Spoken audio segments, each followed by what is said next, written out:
ఇప్పట్లో బీసీ రిజర్వేషన్ల పెంపు చట్టబద్ధత సాధ్యమా? దేశవ్యాప్తంగా జనగణన జరిగాకే తెలంగాణ బీసీ బిల్లుకు మోక్షం లభిస్తుందా? లేదంటే తెలంగాణ కాంగ్రెస్ సర్కార్ పంపిన బీసీ రిజర్వేషన్ల బిల్లును కేంద్రంలోని బీజేపీ ప్రభుత్వం ప్రత్యేకంగా తీసుకుని ఆమోదింపచేస్తుందా? మోదీ రేవంత్ మధ్య పాలనా సన్నిహిత్యం బీసీ బిల్లు పాస్ అయ్యేందుకు సహకరిస్తుందా? కేంద్రం ఆలస్యం చేస్తుంది అనే నెపంతో ఈలోగా పార్టీలు ఇచ్చే రిజర్వేషన్ల పేరుతో సామాజిక న్యాయం సాధ్యమా?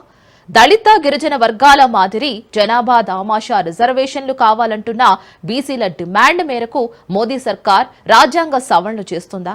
సర్వోన్నత న్యాయస్థానం ముందు బీసీల ఆత్మగౌరవ నినాదాన్ని నిలబెట్టి హక్కులు సాధించే దిశగా వారికి ప్రభుత్వాలు వెన్నుతట్టి ఉంటాయా లేదా వెన్నుపోటు పొడుస్తాయా?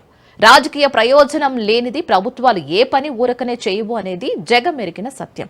ప్రభుత్వాలు సామాజిక న్యాయం చేయాలని చూసినా న్యాయస్థానాల ముందు సరిగ్గా వాదనలు వినిపించకుంటే బీహార్ రిజర్వేషన్ల గుణపాఠం తెలంగాణకు వర్తించక తప్పదు.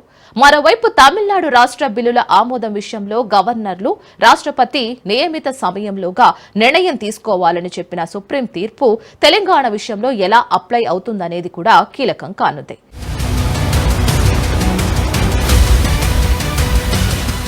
జనగణనలో కులగణన చేయబోమని ఇన్నాళ్లు చెబుతూ వచ్చిన మోడీ సర్కార్ వ్యూహాన్ని మార్చుకుని తొలిసారి అన్ని వర్గాల క్యాస్ట్ లెక్కలు తీస్తామని ప్రకటించింది. దీంతో కులగణన ఇష్యూ కాంగ్రెస్, బీజేపీ క్రెడిట్ వార్లో భాగమైపోయింది. కాంగ్రెస్ పాలిత రాష్ట్రాల్లో కులగణన సర్వేలు జరిగాయి. తెలంగాణలో ఏకంగా బిల్లు కూడా పాస్ అయింది. చట్టబద్ధత కోసం గవర్నర్ నుంచి రాష్ట్రపతి దగ్గరకు చేరింది. ఈ సమయానికి కొంచెం అటు ఇటుగా సుప్రీంకోర్టు చట్టసభల బిల్లుల విషయంలో గవర్నర్లకు, రాష్ట్రపతికి నిర్ణీత సమయంలో నిర్ణయం తీసుకోవాలని సూచనలు చేసింది. ఆ తర్వాత రాష్ట్రపతి ఆర్టికల్ 143 కింద సుప్రీంకోర్టును న్యాయ సలహాలు అడిగారు. తెలంగాణ బిల్లు ఇంతకుముందు సుప్రీంకోర్టు చెప్పినట్లు కాలపరిమితిలోగా నిర్ణయం తీసుకోవలసి ఉంటుందా, లేదంటే రాష్ట్రపతి కోరిన న్యాయ సలహా వచ్చిన తర్వాత నిర్ణయం తీసుకోవాలా అనే మీమాంస తెరపైకొస్తోంది. మరోవైపు కేంద్రం జనగణనలో కులగణన చేస్తామని ప్రకటించడంతో కేంద్రానికి తెలంగాణ రోల్ మోడల్ అంటూ రేవంత్ రెడ్డి కాంగ్రెస్ సర్కార్ సంబరాలు చేస్తూ ప్రచారం చేసుకుంటోంది. కానీ 42% రిజర్వేషన్ల బిల్లును పాస్ చేయించుకునేందుకు అడుగు ముందుకు వేయటం లేదు అనేది బీసీ వర్గాల మనోవేదన. రిజర్వేషన్ల బిల్లుతో సంబంధం లేకుండా కేసీఆర్ తెచ్చిన పంచాయతీరాజ్ చట్టం 2018 ప్రకారమే ఎన్నికలకు వెళ్లే యోచనలో సర్కారు ఉందని, ఆ మేరకు ఎన్నికల సంఘాన్ని సమాయత్తం చేసిందని తొలుత లీకులొచ్చాయి. బీసీ ఇంటెలెక్చువల్స్ సమావేశాలు పెట్టి కాంగ్రెస్, బీసీ నాయకులపై ఒత్తిడి చేయడంతో తెలంగాణ అసెంబ్లీలో బీసీ బిల్లు పాస్ అయింది. అయితే చట్టబద్ధత కోసం ప్రయత్నిస్తున్న సమయంలో అనూహ్యంగా ఎన్డీఏ సర్కార్ తన వ్యూహం మార్చి జనగణనలో కులగణన చేర్చింది. జనగణన మొదలై లెక్కలు పూర్తయ్యేసరికి దాదాపు సంవత్సర కాలం పట్టే అవకాశం ఉంది. దేశవ్యాప్తంగా ఖచ్చితమైన సామాజిక లెక్కల డేటా తేలడం అనేది సమయం తీసుకునే విషయం. బీసీల విషయంలో వారి జనాభా ప్రాతినిధ్యం లెక్కలు మాత్రమే కాదు, వారి వెనుకబాటు ప్రాతిపదిక కూడా లెక్కింపు ఉండాలని సుప్రీంకోర్టు పలుమార్లు పలు కేసులు చెప్పింది. ఇప్పటికే గ్రామాల్లో ఏడాదిన్నరగా స్పెషల్ ఆఫీసర్ల పాలన నడుస్తోంది. జనాభా లెక్కలు తీసి లెక్కగట్టి బీసీ బిల్లు సంగతి చూస్తామంటే మరో ఏడాదిన్నర సమయం పడుతుంది.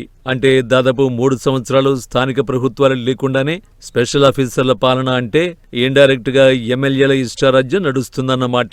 దీనిపై విమర్శలు వెల్లువెత్తే అవకాశం ఉండడంతో రాష్ట్ర ప్రభుత్వం చట్టపరంగా పాత రిజర్వేషన్లు కొనసాగిస్తూనే కొత్తగా పార్టీ పరంగా 42% బీసీ రిజర్వేషన్లు కేటాయించేలా చర్యలు తీసుకుంటామని భావిస్తోంది.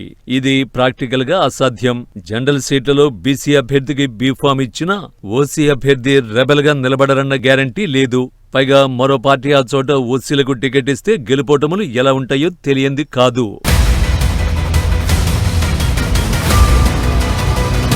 బీహార్ రిజర్వేషన్ల చట్టాన్ని కోర్టు కొట్టివేయడంతో కులగణన ఇష్యూ కొత్త మలుపు తీసుకుంది. బీహార్లో సామాజిక సర్వే చేసి లెక్కలు తీసాకే నితీష్ సర్కార్ 65% రిజర్వేషన్లు కేటాయిస్తూ చట్టం చేసింది. అయినప్పటికీ కోర్టులో ప్రభుత్వాల వాదనలు నిలవలేదు. అప్పట్లో కులగణనపై కేంద్రం భిన్న వైఖరి అవలంబించింది. అయితే బీహార్ ఎన్నికలు దగ్గర పడుతూ ఉండడం, దేశవ్యాప్తంగా బీసీ డిమాండ్స్ పెరిగిపోవడంతో కేంద్రం జనగణనలో కులగణన చేర్చింది. ఇప్పటి వరకు ఎస్సీ ఎస్టీల లెక్కలు తీస్తున్న సర్కార్ ఇక ముందు బీసీ లెక్కలతో సహా ఇతర వర్గాల లెక్కలు కూడా చేస్తుంది. ఇది బీసీ రిజర్వేషన్ల కోసం బీజేపీ సర్కార్ చేస్తున్న తొలిదశ రాజకీయ నిర్ణయమనే భావన వ్యక్తమవుతోంది. దీంతో ఆ రాష్ట్రం ఈ రాష్ట్రం సామాజిక సర్వేలు అనే డిఫరెంట్ లెక్కలు కాకుండా దేశవ్యాప్తంగా ఒకే గణనపై ఆధారపడి సంక్షేమ ఫలాలు, రిజర్వేషన్ ప్రయోజనాలు అందించే అవకాశం ఉంది.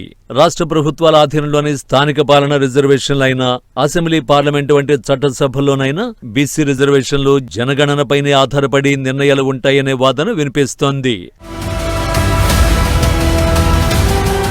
కేంద్ర ప్రభుత్వం రాజ్యాంగ సవరణలు చేసినా, సెంట్రల్, స్టేట్ గవర్నమెంట్లు చట్టాలు చేసినా న్యాయ సమీక్ష ముందు నిలిస్తేనే వాటి అమలు సాధ్యం. తెలంగాణ తెచ్చిన 42% బీసీ రిజర్వేషన్ల బిల్లును చట్టంగా చేసి రాజ్యాంగంలోని 9వ షెడ్యూల్లో చేర్చి తమిళనాడు మాదిరి రిజర్వేషన్లు అమలు చేయాలని కొద్దిమంది డిమాండ్ చేస్తున్నారు. అయితే తమిళనాడు రిజర్వేషన్ల తర్వాత సుప్రీంకోర్టు మరికొన్ని తీర్పులో ఇచ్చిన సారాంశం ఏంటంటే, రాజ్యాంగానికి చేసే ఏ సవరణ అయినా న్యాయ సమీక్షకు లోబడి ఉంటుందని. రిజర్వేషన్లకు కేంద్ర బిందువైన ఇందిరా సహాని కేసులో ఇచ్చిన 50% సీలింగ్ రూల్ అమల్లో ఉంది. అయితే ఖచ్చితమైన లెక్కలు తీసుకుని ఆర్టికల్ 14 సమానత్వ హక్కు, ఆర్టికల్ 16 సామాజిక న్యాయం, ఆర్టికల్ 335 సమర్థవంతమైన పాలనా నియమాల ప్రకారం రిజర్వేషన్లు చేసిన విధానాన్ని సుప్రీంకోర్టు ముందు ఉంచాల్సిన బాధ్యత, వాదనలతో మెప్పించాల్సిన బాధ్యత చట్టసభలది. ఆ తర్వాత కార్యనిర్వాహక శాఖలది.